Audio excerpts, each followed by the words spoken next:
Hi guys, welcome back to another episode of Around the World in 80 Plates.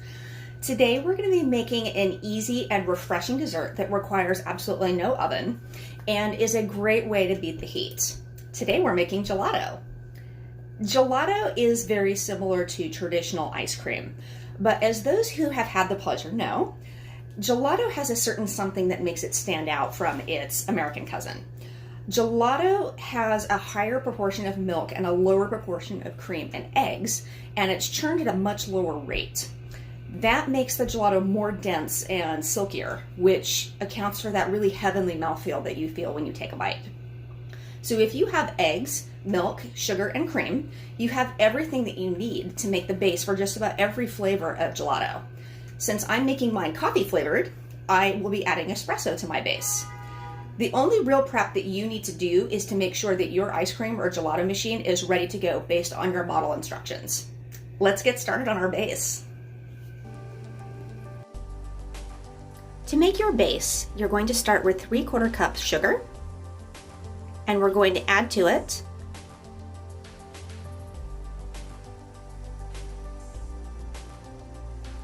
4 egg yolks.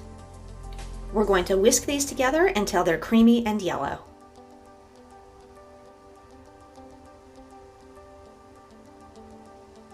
Like so. Then, on a stovetop, we're going to add 1/2 cup of heavy cream,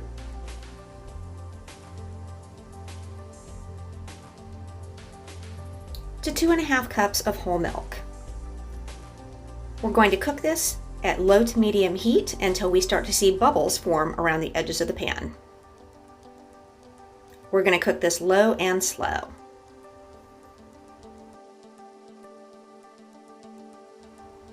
Next, we're going to add our egg and sugar base, and we're going to stir it until it's incorporated completely. We're going to know it's done when our mixture is able to coat the back of our spoon.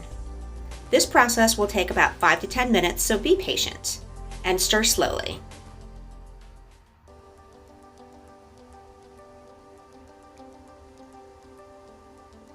Yep, it should look just like that.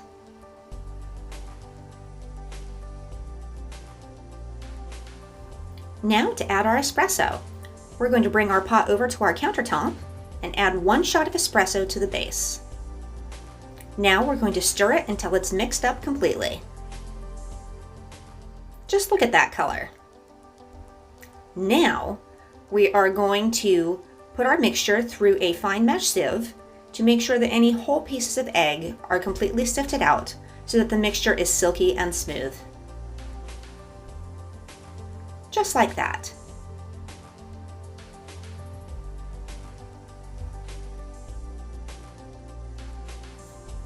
Now, we're going to cover this with tin foil and put this in the fridge to cool completely for a minimum of 4 hours.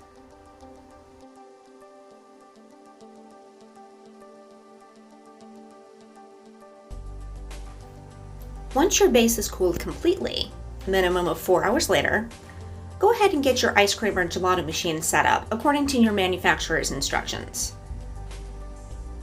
Mine has a chill tumbler, so it's been sitting in the freezer overnight. Now I'm putting all the pieces together, and then I'm going to add my base.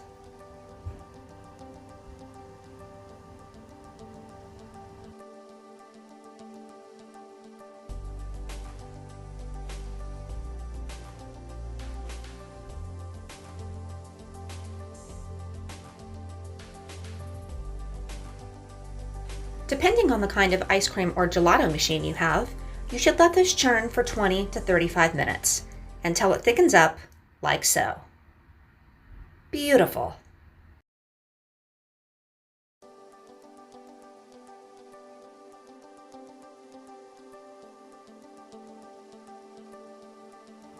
You should notice as you're scooping your gelato out of the machine that it has a silky smooth, uniform texture. There should be no ice crystals and no lumps or bumps. Now, gelato is best enjoyed fresh, so whatever you're saving, make sure it stays in a nice, airtight container. Enjoy this within 2 to 3 days.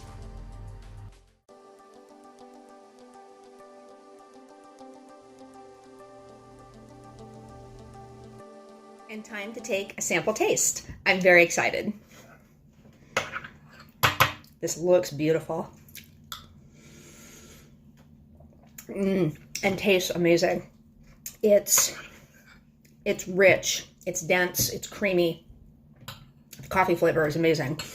This is perfection. This is exactly the way that gelato should taste. It's definitely richer than ice cream, but as I said before, denser and has less fat than traditional ice cream due to the lack of air or the reduction of air going into the machine as it's churning, and to the lower fat content. You have a higher proportion of milk than cream.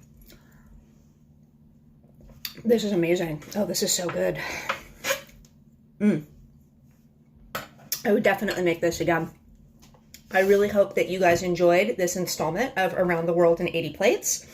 Let me know what you think in the comments, and don't forget to like and subscribe. Have a good night.